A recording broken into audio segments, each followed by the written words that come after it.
오늘의 주요 뉴스입니다. 코로나19 신규 환자가 21만여 명으로 전날보다 12만 명 가까이 증가했지만 일주일 전 같은 요일과 비교하면 5만 명 이상 줄었습니다. 사망자 수도 27일 만에 100명대로 내려와서 전체적인 피해 규모도 감소하는 추세가 이어지고 있습니다. 코로나19 백신 4차 접종에 대한 세부 계획이 내일 오후 발표될 예정입니다. 특히 최근 코로나19 사망자의 95% 이상이 고령층에서 나오는 만큼 이번 발표에서는 고령자를 중심으로 한 4차 접종 계획이 나올 전망입니다. 코로나19 확진 학생의 중간고사 응시를 둘러싼 논쟁이 계속되고 있습니다. 교육부는 이전 확진자와의 형평성을 고려해서 시험 제한이란 방침을 유지했지만 인수위는 확진자에게 중간고사 시험 기회를 줘야 한다며 유감을 표했습니다. 중국 상하이에서 코로나19 확산으로 인한 봉쇄가 보름 이상 계속되면서 현재 진출한 국내 기업들의 비상이 걸렸습니다. 현지 공장은 가동 중단되고 은행과 기업들도 대부분 문을 닫았는데 기업 활동이 사실상 중단된 상태입니다. 경북 군위군에서 난 산불이 바람을 타고 확산하면서 진화 작업이 사흘째 이어지고 있습니다. 강원도 양구에서 난 산불은 사흘 만인 오늘 오전 9시 주불이 진화됐는데 최소 720헥타르가 피해를 입은 것으로 추산됩니다.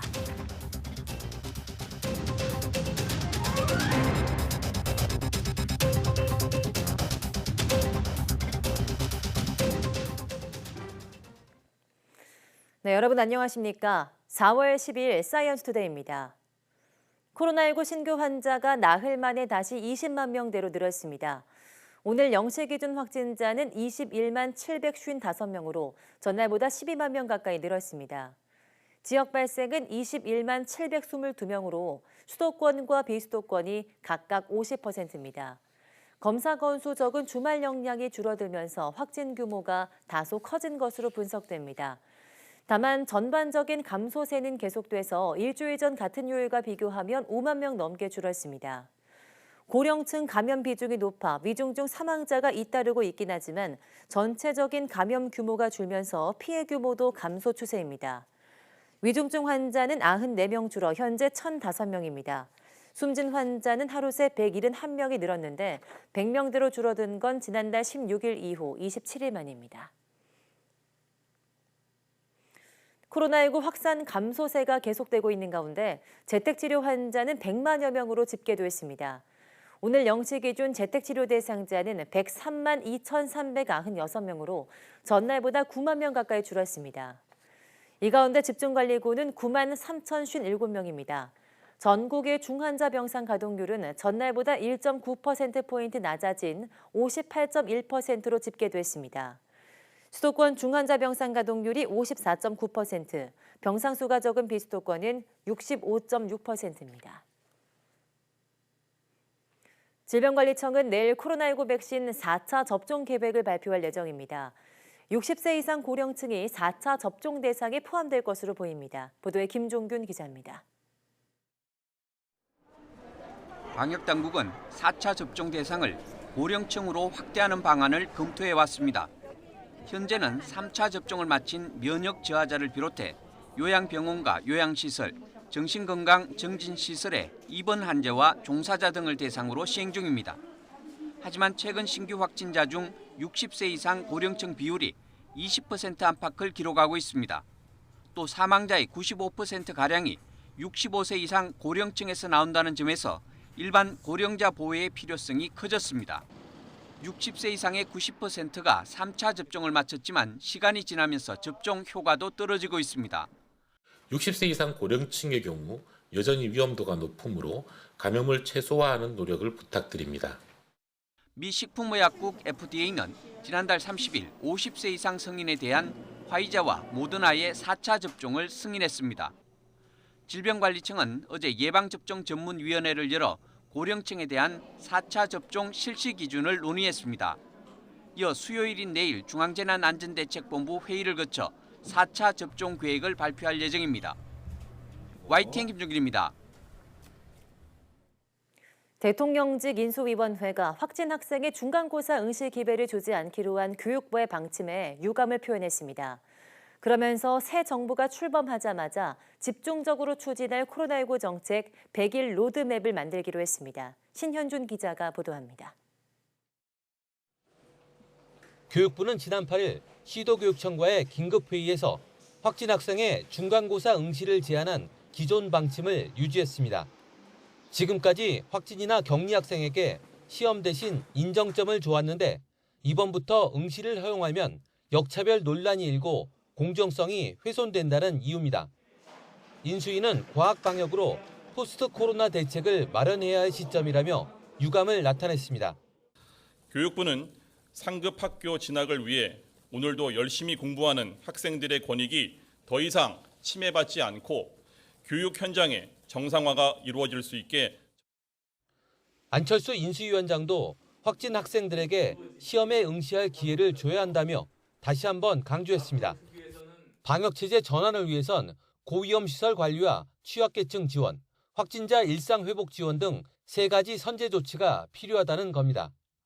직장에서 유급 휴가의 충분한 사용, 확진된 학생들의 출석 인정 및 중간고사 시험 기회 부여 등이 마련되어야 합니다.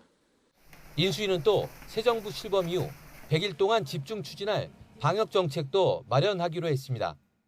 추진 방향은 크게 4가지인데 과학적 근거에 기반한 방역 정책과 지속 가능하고 효율적인 감염병 대응 체계, 고위험 취약계층의 두터운 보호, 안전한 백신과 충분한 치료제 확보 등입니다.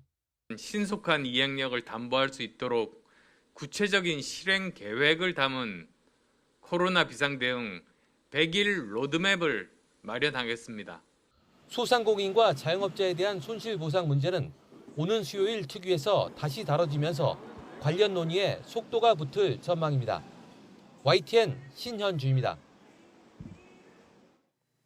상하이가 봉쇄된 지 보름을 넘기면서 현지 주민들이 식료품을 구하지 못해 어려움을 겪고 있습니다. 물건이 있어도 택배기사들도 대부분 격리된 상태여서 배달을 하지 못하는 상황입니다. 베이징에서 강상훈 특파원이 보도합니다. 상하이의 한 주택가에 대형 물류회사의 트럭이 생필품을 싣고 왔습니다. 평소 화물을 실어 나르던 트럭이지만 지금은 격리된 주민들이 주문한 물건을 배달해주고 있습니다. 需要我们的时候，我们能给国家做一些贡献，内心还是很自豪的。 하지만 도시 전체가 봉쇄된 상하이에서 이런 배달을 받는 사람은 소수에 불과합니다. 2,500만 명의 상하이 시민 대부분은 지난 보름 동안 당국이 지급한 채소 몇 가지만 받은 상태입니다. 各区发放的蔬菜礼包将努力做到全覆盖. 주민들은 인터넷으로 물건을 주문해보지만 택배기사가 부족해 거의 배달을 받지 못하고 있습니다. 학교에 있는 학생들은 지금 현재 택배 및 그런 배송이 전혀 불가능하고요. 외부에 있는 학생들은 그 매일 정해진 시간에 모든 상해 주민이 그 서비스를 이용하다 보니 매번 그걸 이제 얻어야 되는 상황입니다. 상하이에 등록된 택배기사 약 10만 명 가운데 현재 일을 하는 사람은 2만 명 이하로 추정됩니다. 나머지 대부분은 집안에서 격리돼 일을 하러 나오지 못하는 상황입니다. 상하이시는 다른 지역에서 지원받은 택배기사 약 4천 명을 긴급 투입했지만 턱없이 부족합니다. 중국 방역당국은 택배기사들을 잠재적 감염원으로 보면서 여전히 격리를 다 풀어주지 않고 있습니다. 이런 상황에서 중국 당국이 봉쇄 위주의 이른바 제로 코로나 정책만이 유일한 해결책이라고 재차 확인함으로써 상하이의 봉쇄는 단기간에 풀리기 어려울 전망입니다. 베이징에서 YTN 강성웅입니다. 코로나19 확산에 따른 중국 상하이의 봉쇄가 장기화하면서 현지에 진출한 국내 기업들에게 비상이 걸렸습니다.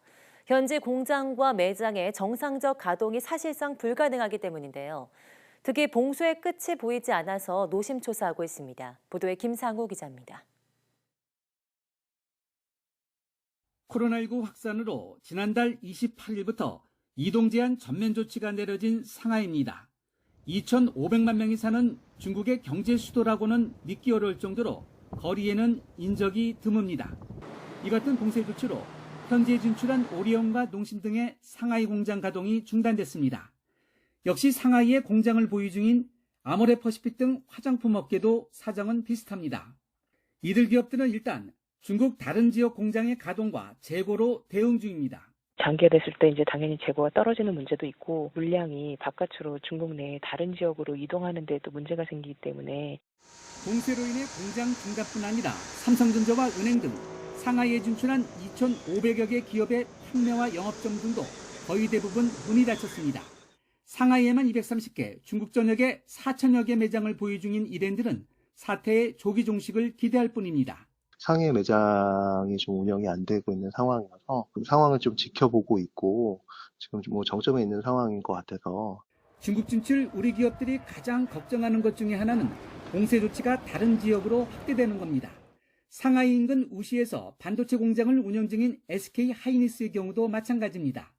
원자재 등의 재고가 있어 현재 문제는 없지만 다양한 대책을 준비 중인 것으로 알려졌습니다. 상하이항이 정상 운영되고 있다고 하더라도 트럭이라든가 육로 운송에서 지연이 발생하고 있기 때문에 단기적으로는 몰라도 중장기적으로는 영향을 받을 수 있는 상황입니다. 상하이 등 중국에 진출한 우리 기업들은 코로나 확산으로 인한 중국 당국의 거침없는 봉쇄 조치에 노심초사하고 있습니다. YTN 김상호입니다. 미국에서 스텔스 오미크론으로 인한 코로나19 재확산 조짐이 일고 있지만 미국 내 검사소들은 잇따라 문을 닫고 있는 것으로 나타났습니다. CNN은 현지 시간 11일 많은 검사소가 한때 하루 수백 명에서 수천 명까지 검사를 수행했지만 가정용 검사 키트가 보급된 데다 감염자 수가 크게 떨어지면서 검사 수요가 줄어들었기 때문이라며 이같이 전했습니다. 연방정부가 각 가정에 무료 항원 검사 키트를 배포하면서 시민들이 검사소에 오지 않고도 집에서 간단히 자가 검사를 할 수 있게 된 점 등이 검사 수요를 줄였습니다. CNN은 철저한 검사 프로그램 없이는 현재 처한 코로나19 상황에 대해 정확한 그림을 그릴 수 없다는 점에서 보건 전문가들은 검사 축소를 우려하고 있다고 전했습니다. 네, 일본에서 오미크론과 스텔스 오미크론의 재조합 변이 XE 감염 사례가 처음으로 확인됐습니다. 일본 후생노동성은 외국에서 입국한 30대 여성의 검역 과정에서 XE 감염 사례를 처음으로 확인했다고 밝혔습니다. 후생성은 각국 정부와 세계보건기구 전문가 등과 협력해서 외국의 감염 상황을 주시하면서 감염 확산 방지 대책을 마련하기 위해 노력하겠다고 설명했습니다. XE 감염 사실이 처음 확인된 사람은 미국에서 체류하다 지난달 26일 나리타 공항으로 입국한 30대 여성으로 전해졌습니다. 이 여성은 공항 검역에서 코로나19 양성 판정을 받았고 일본 감염증 연구소의 유전자 분석 결과 XE 감염 사실이 확인됐습니다.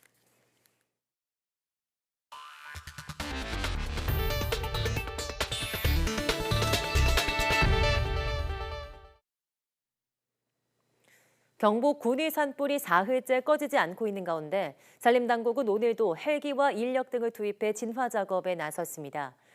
산림청 중앙산불방지대책본부는 일출과 동시에 산불 진화 헬기 37대와 1,200여 명의 진화 인력을 현장에 투입했습니다. 현재까지 인명시설의 피해는 없는 것으로 알려졌습니다. 중앙산불방지대책본부는 산불 현장지대가 높고 산세가 험해서 지상 진화에 어려움을 겪고 있다며 가용 가능한 진화 자원을 총동원하고 유관기관과 합동 공조해서 주부를 진화할 계획이다라고 말했습니다.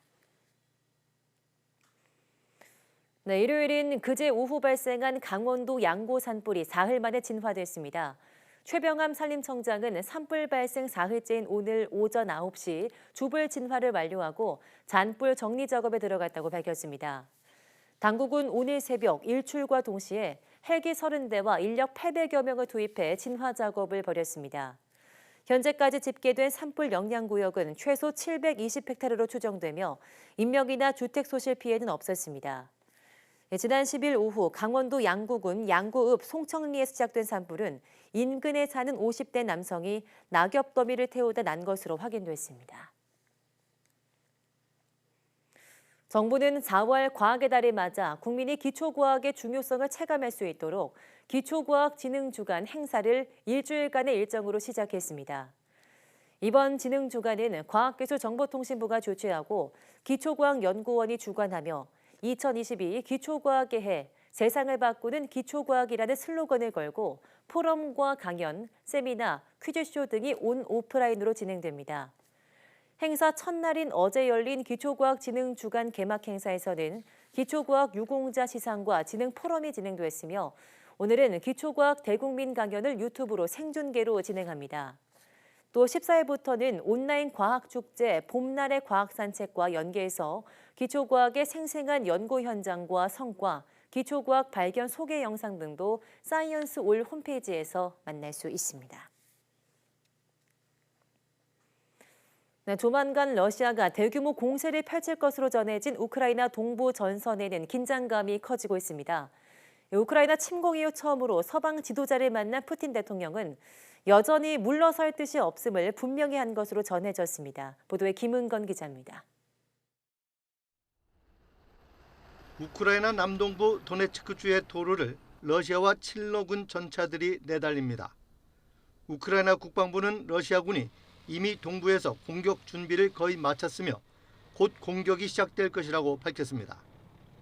이 지역 요충지인 마리우폴도 이미 친러 세력인 도네츠크 공화국군에 장악됐다는 보도도 전해졌습니다. 반면 우크라이나군은 이 지역의 아조우 연대가 러시아군 탱크를 파괴하는 영상을 공개하는 등 저항을 계속하고 있다고 맞섰습니다. 이런 가운데 오스트리아 총리가 우크라이나 침공 이후 서방 정상으로는 처음으로 푸틴 러시아 대통령과 만났지만 별다른 성과를 거두진 못했습니다. Generell keinen optimistischen Eindruck, den ich Ihnen mitbringen kann von diesem Gespräch mit Präsident Putin. Die Offensive wird offensichtlich massiv vorbereitet. 다만 푸틴에게 이 전쟁이 종식돼야 한다는 메시지를 전달했다며 중대한 전쟁 범죄를 중단하라고 촉구했다고 전했습니다. EU 회원국 외무장관들도 우크라이나에 무기를 추가로 지원하기로 하고 5억 유로, 6,700억 원을 투입하기로 했습니다. Weswegen wir gemeinsam als Europäische Union, gemeinsam als Freunde der Ukraine diese Waffenlieferung in Zukunft intensivieren werden. 하지만 러시아 석유 수입 금지 문제는 일부 회원국들이 보류를 요구해 추후 논의하기로 했습니다. 러시아는 우크라이나와 평화 협상을 벌이는 동안에도 군사작전을 중단하지 않을 것이라고 밝혀 당분간 동부 지역을 중심으로 군사적 충돌이 이어질 것으로 보입니다. YTN 김건희입니다. 유럽연합 EU가 러시아 항공사를 무더기로 제재했습니다. EU 집행위원회는 안전에 심각한 우려가 있다며 러시아 국영 아예로 플로트를 포함한 21개 항공사를 영공 안전 명단에 올렸습니다. 명단에 오른 항공사는 EU 영공에 진입하는 것이 금지됩니다. 이번 제재는 앞서 러시아가 서방에 맞서 외국 항공기를 압류하는 맞불 제재에 나선 데 이어 나왔습니다. 러시아는 압류한 항공기를 러시아 국내선에서 운항하도록 재등록해왔습니다. EU 집행위원회는 러시아가 외국 항공기를 압류해 재등록하는 과정에서 국제 안전 규정을 위반했다며 이번 제재의 근거를 밝혔습니다. 러시아의 우크라이나 침공에 따른 전쟁이 장기화하면서 올해 예정된 우리나라의 위성 발사 일정들도 불투명해졌습니다.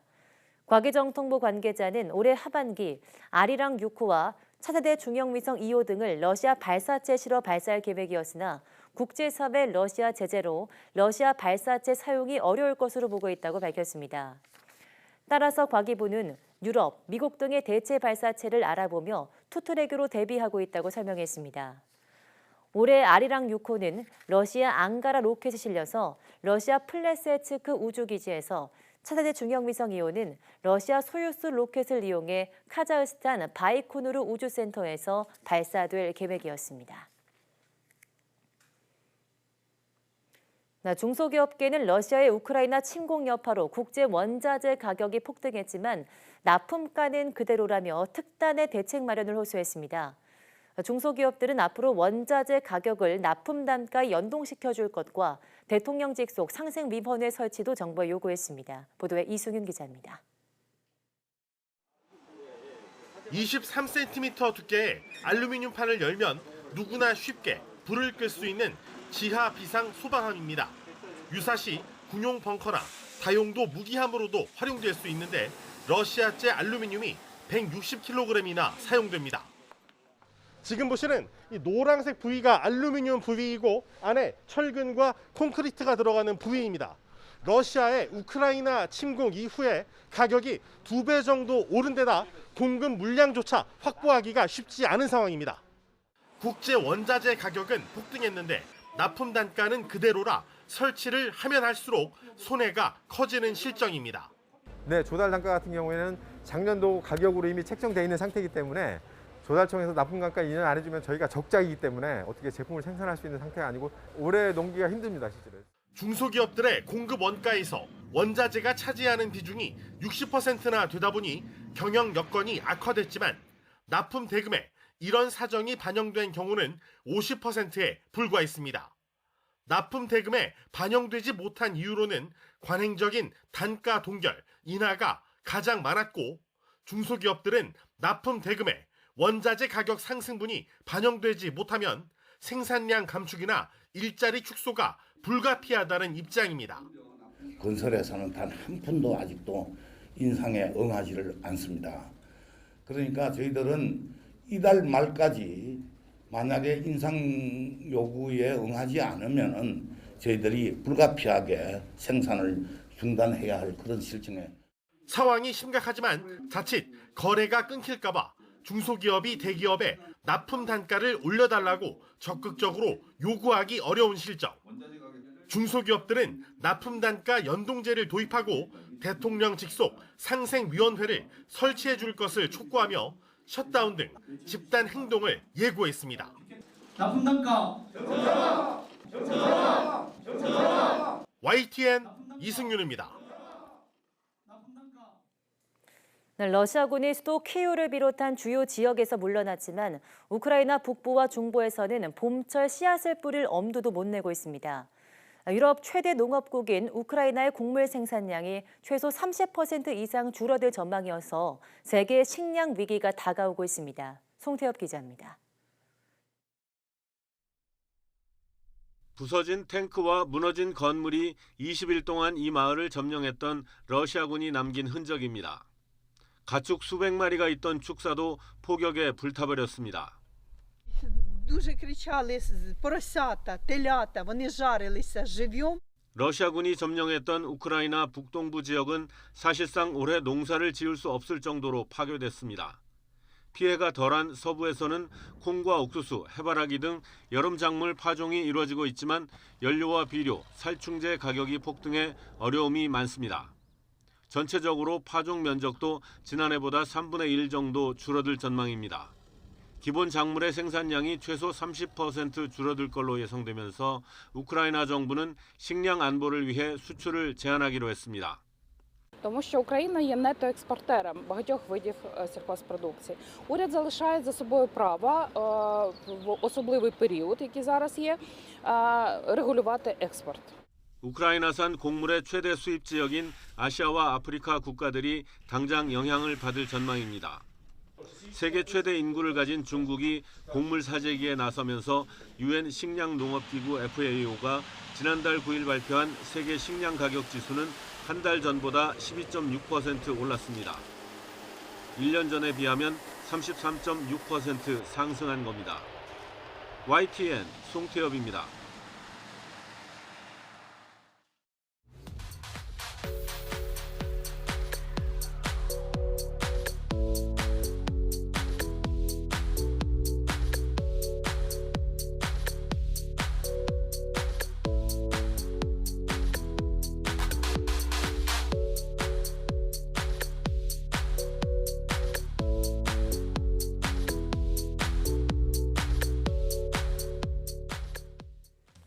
네, 최근 밀과 옥수수 등의 가격이 큰 폭으로 올랐습니다.